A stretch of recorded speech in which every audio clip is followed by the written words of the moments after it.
আলহামদুলিল্লাহ আমাদের মসজিদের কাজ কিন্তু চলমান। আজকেই কিন্তু তারাবি নামাজ আমরা এখানে শুরু করব ইনশাআল্লাহ। ধন্যবাদ দিতে চাই হেল্পিং আদার্স বিডি, যে এই মসজিদে অর্থায়ন করেছে, হেল্প করেছে। এই মসজিদের একটা বিশাল অ্যামাউন্ট উনি আমাদেরকে দিয়েছে এই মসজিদটা করার জন্য। এই যে আপনারা এই এলাকাটা দেখতে পারতেছেন প্রিয় দর্শক, খুবই গরিব এবং দরিদ্র একটা এলাকা। এই এলাকায় আমরা বসবাস করি। এলাকায় একটা মসজিদ ছিল, আপনারা বিগত ভিডিওতে জানছেন যে মসজিদ নিয়ে সমস্যা। তারপরে আমরা হেল্পিং আদার্স বিডির যারা পরিচালক আছে তাদের সাথে কথা বলেছি, বিশেষ করে রুমেন ভাইকে জানানোর পরে উনি সাথে সাথে 50,000 টাকা কিন্তু এই মসজিদের জন্য পাঠিয়ে দিছে। আমরা হেল্পিং আদার্স বিডির মাধ্যমে আসলে এইরকম সামাজিক এবং এরকম ভালো কাজগুলো আপনাদেরকে দেখানোর সুযোগ হয়েছে এই হেল্পিং আদার্স বিডির মাধ্যমে।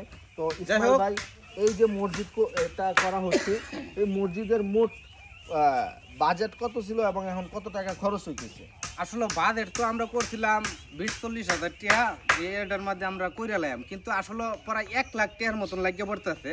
তো এক বড় ভাই কিন্তু আমরা 50,000 টাকা অলরেডি পাঠাইছি। এটা সম্পূর্ণ হেল্পিং আদার্স বিডির পক্ষ থেকে আসছে। আচ্ছা, যাই হোক, বড় ভাই পাঠাইছে 50,000 টাকা। আর বাদবাহি আমরা এই মিলে আসলে আমরা যে কয়েকজন বাড়ি আছি তারা মিলে আসলে আমরা দিতেছি। এলাকা থেকে উঠছে আপনার 7,000 টাকার মতো, আর বাকি টাকাটা আমি আর ইসমাইল ভাই আমরা দুই ভাই আমরা অর্থায়ন করতেছি। তো এই যে একটা ভালো কাজ ইসমাইল ভাই, কইরা কিরকম লাগে? আলহামদুলিল্লাহ, অনেক তো ভাই জায়গা সম্পদ করলাম, কিন্তু আল্লাহর কাজের জন্য এই যে এই ঘরের ভাই যে আমার বড় ভাই কিন্তু এই জায়গাটা দিচ্ছে নামাজ পড়ার জন্য। হ্যাঁ কইতেছে ওহন যদি তোমরা ওয়াক্কে করে লয়ে যাওগা, ঠিক আছে, এটা আমি বুঝি না, কিন্তু লেখা কইতেছে ওহন নেওগা। আর কিছু মানুষ আছে মসজিদের জায়গা দিয়ে হাই রাখো কি এটার মধ্যে ইমাম সাহেব আমি থাকবাম, নামাজ আমি পড়াইম, বাইরের কোনো ইমাম রাখবার দিতাম না। কিন্তু আমাদের বড় ভাই যে আছে, হ্যাঁ, উনি কইতেছে আমার জায়গা লয়ে যাও, তোমরা যদি মন ছা অন্য আনতে ইমাম আনিয়া তোমরা নামাজ পড়ো, ঠিক আছে। তা আমরা কিন্তু উনার মন খুবই পরিষ্কার এবং আমরা সাদা সিধা মানুষ, এবং সাদা সিধা মানুষের লোক চলাফেরাটা করলে অনেক ভালো লাগে। আসেন আমরা মসজিদের কাজটা দেখাইছি।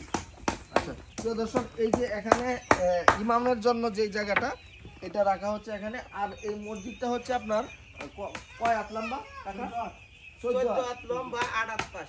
14 হাত লম্বা, 8 হাত পাশ।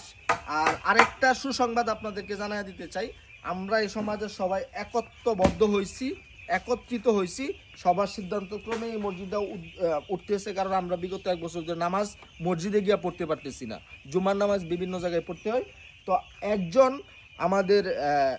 আমাদের চাচা লাগে সম্পর্কে কালকে যে জমি দিল ভাই, এই বিষয়ে যাই হোক, একজন লোকে আমরা চাচা হই, এই মসজিদের কথা হই না কইতাছে কই না তো ছোট কাটু, মানে একটা বেশি হইতো না, বেশি জায়গা নাই, আমারে 2 কাঠা জায়গা দিছে উনি।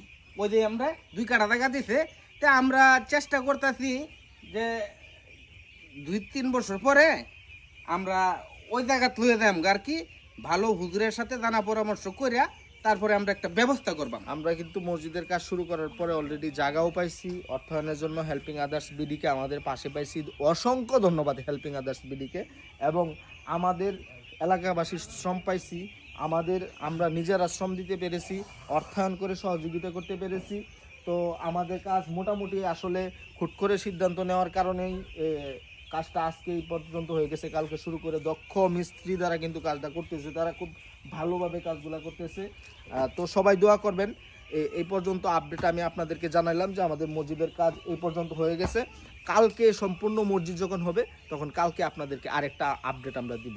ইসমাইল ভাই, শেষ করি নাকি? যাই হোক, আমরা নামাজ পড়বাম, আর এই মসজিদের মধ্যে নামাজ পড়া যারা টাকা পয়সা দিছে আমরা সবার জন্য দোয়া করবাম, ঠিক আছে।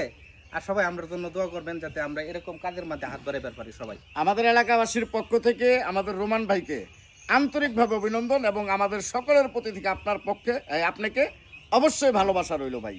আল্লাহ হাফেজ।